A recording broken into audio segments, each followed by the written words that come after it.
Nick Humphrey is an eminent psychologist who owns a cottage in this remote corner of County Kerry in southwest Ireland. He's invited 4 other of the world's top brains to join him here on a mission.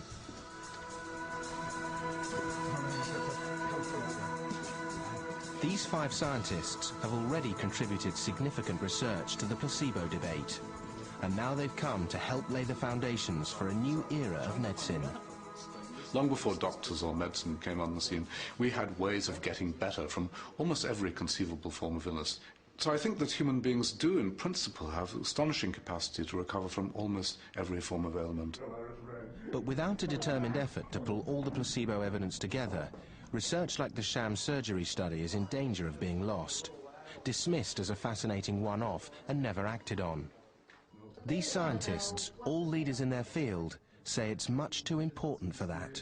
But there's been a sense that the field of placebo research has really gone mainstream in a way that some of us who have been working in the trenches, like Howard and Dan, 10, 20 years ago, would have found incredible, completely implausible. Still do. Yeah, surprises me, yeah. So I think that... On their agenda is some extraordinary evidence. The placebos can cure depression, pain, and terrible skin conditions. They may even explain how a miracle could make a person walk again. Working out how and why is this team's ultimate ambition. And for the first clues, they turn to the past. One of the earliest documented examples of the placebo effect was 350 years ago.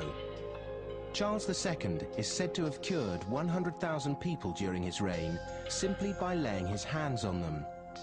The power of the royal touch diminished with the coming of science, but until 50 years ago, doctors had few truly effective treatments to give their patients. The team's historian is Harvard professor Anne Harrington. There are some people who say that the history of medicine up until really rather recently is by and large the history of the placebo effect, that doctors relied a lot on the force of their personality and aura of being a healer than they were able to rely on things that they could pull out of their black bags. In fact, the power of the placebo was once so recognized that medical catalogues sold placebos, pills of different sizes and colors which contain nothing but chalk or sugar. Doctors no longer officially prescribe placebos, but does it still go on behind our backs? A confidential survey of 200 GPs done for Discovery by NOP in July 2002 reveals a shocking truth. Asked, have you ever knowingly prescribed a placebo, almost 2/3 of doctors said, yes, they have. In the UK, 63% admit to prescribing placebos, in clear defiance of the unwritten rule that placebos should no longer be given to patients.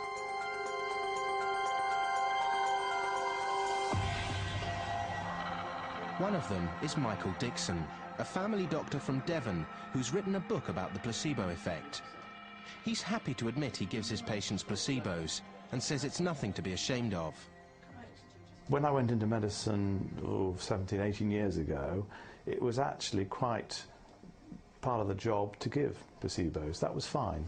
I mean, we were sort of slightly past the blue and the pink and the green medicine generation, but it was okay to give placebos. We used to give nerve tonics, and certainly we did that quite happily. Now I give vitamin B quite a lot for people with tiredness, so to that extent I think I certainly give placebos myself. I think we are doing it the whole time, and we know we're doing it the whole time. Take up your bed and walk. Dr. Dixon believes placebos have an image problem and that we need to think again. We're very tidy-minded people, us doctors. We like to think that that drug is having that effect, and if the brain's interfering, it's a blooming nuisance, and we call it the placebo effect, without realising, of course, it's probably by far the strongest and most comprehensive drug that we have. Since the 1970s, most new drugs must be shown to work better than a placebo before they can be licensed. And there is growing evidence that doctors should learn to be more willing to embrace the placebo effect. And what we've seen a lot of recently is brain imaging studies because The Irish team examine evidence that it is now even possible to take pictures of the placebo effect in action, as in the extraordinary case of Janice Schonfeld. When Janice Schonfeld volunteered for an antidepressant trial at the University of California in Los Angeles in 1997, she had no idea that she was about to contribute to a breakthrough in placebo research. I saw a story in the newspaper about the study at UCLA, and it prompted me immediately to call. I had been wanting some help. I had been going through such a severe bout of depression, just crying spontaneously. It was very difficult for me to just do ordinary tasks during the day. Janice could barely get out of bed in the morning, and she knew it was finally time to do something about it. At stake was her 12-year marriage to her husband, Perry, and her relationship with her much-loved daughter, Jenna. Okay, here's your medication for the week. Please take it every day. Volunteers for the antidepressant trial were split into two groups. Any side effects at all? Some people get side effects from One group was given real medication, the other a dummy, a placebo. And no one, not even the doctors, knew who was given what. And like the doctor told you, there's a 50-50 chance that you might get placebo or you might get active drug. In fact, Janice guessed straight away. I really felt that my spirit was lifted. It made an incredible difference in my daily life. You know, just being able to drive my daughter to school and not feel teary-eyed for no reason was just such a big change. And I know that my husband noticed a big difference as well. And I was just so very hopeful. For the first time in 30 years, I was sure I was on an active medication. I already knew what they didn't know. After the 8-week study, the doctors called her in to tell her the truth.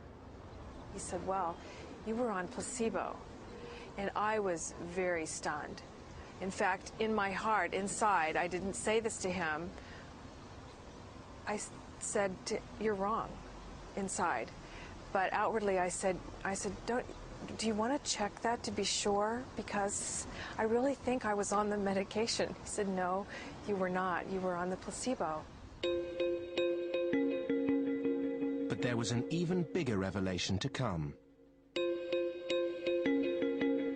Throughout the study, the doctors had scanned Janice to see what was going on in her brain.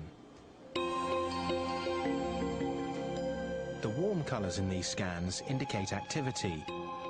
The cooler colours, inactivity. And Janice's scans revealed that the fake antidepressant increased activity in an area at the front of the brain which regulates mood. It was a real surprise for the study's lead researcher. What our work shows that in patients with depression who respond to placebo, it's not just in your head, it's also in your brain. It's a real physical process that changes the function of the brain. Today, Janice is still well and happy.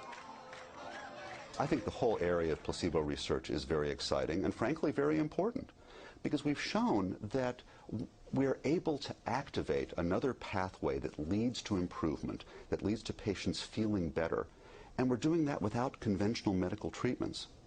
How is it that we do that? Incredibly, it turns out that the drug companies have known all along that placebos are great antidepressants. It's just that the data was never published.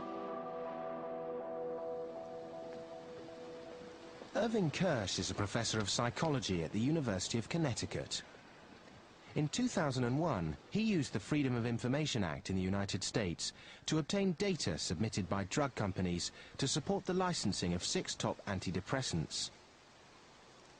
His shock findings? The difference between the response to the drug and the response to placebo was less than 2 points on average on this clinical scale that goes from 50 to 60 points. That's a very small difference. That difference clinically is meaningless.